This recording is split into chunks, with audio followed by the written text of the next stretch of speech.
नमस्कार, मैं अंजना और आप देख रहे हैं खाकी वर्दी। आइए रुक करते हैं आज की बड़ी खबर पर। रायगढ़ में आदित्य ठाकरे ने मुंबई गोवा हाईवे की बदहाली का किया निरीक्षण। रायगढ़ युवा सेना प्रमुख आदित्य ठाकरे इन दिनों कोंकण दौरे पर हैं। इस दौरे के दौरान बुधवार को उनका रायगढ़ जिले के पैंट तालुका के डोलवी में आगमन हुआ। यहाँ उन्होंने मुंबई गोवा राष्ट्रीय राजमार्ग की बदहाल स्थिति का जायजा लिया। डोलवी परिसर में मुंबई गोवा हाईवे के कंक्रीट मार्ग पर जगह जगह बड़े बड़े गड्ढे दिखाई दिए। साथ ही भूमिगत मार्ग में जमा पानी की स्थिति का भी आदित्य ठाकरे ने निरीक्षण किया।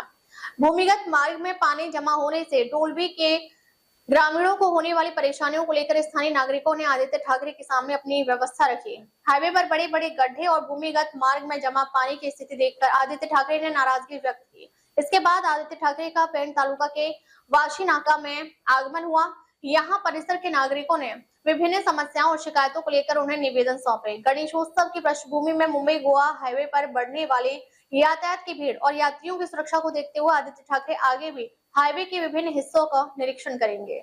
माणगाव बायपास आपण पाहतोय, इथे आल्यानंतर दिसते चित्र की अजून 6 महिने कमीत कमी इथे लागतील बनवण्यासाठी।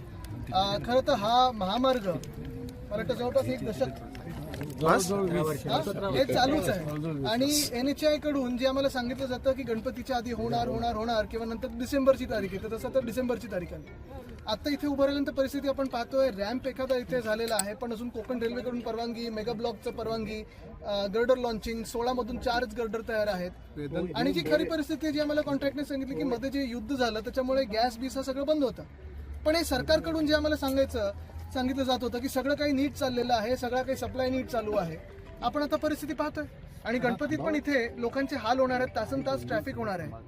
सरकारने कमीत कमी इथे थोडे ट्रॅफिकचे कॉन्सिक्वेन्स देऊन त्या वेळेसाठी जे काही ट्रॅफिक होऊ शकेल तिथे काही मार्ग काढू शकतो का आपण, हे बघणं गरजेचं आहे। आपण पाहिलं तर केंद्रात महायुतीचं सरकार आहे, महाराष्ट्रात महायुतीचं सरकार आहे आणि सत्ताधारी म्हणतात की एक लेन आम्ही गणपतीपूर्वी चालू करू, मात्र कोकण रेल्वेची त्यांना परमिशन भेटत नाही। अशात कसं काय दिशा? आता जे खरं तर पूर्ण देशामध्ये सुपर हायवे बनवायला निघाले होते ते आता 1 लेनवर आले।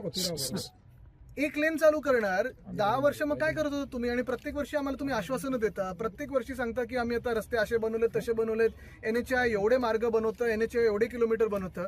NHAI जर पाहिलं तर मुंबई गोवा महामार्ग असेल, मुंबई अहमदाबाद महामार्ग असेल, मुंबई नाशिकचा असेल, एवढे भयानक रस्ते महाराष्ट्रात, सगळ्यात जास्ती भयानक रस्ते जर पाहिले आपण तर NHAIचे सर्वात भयानक रस्ते, आणि ती परिस्थिती आपण बघतोय आता पण येताना रस्ता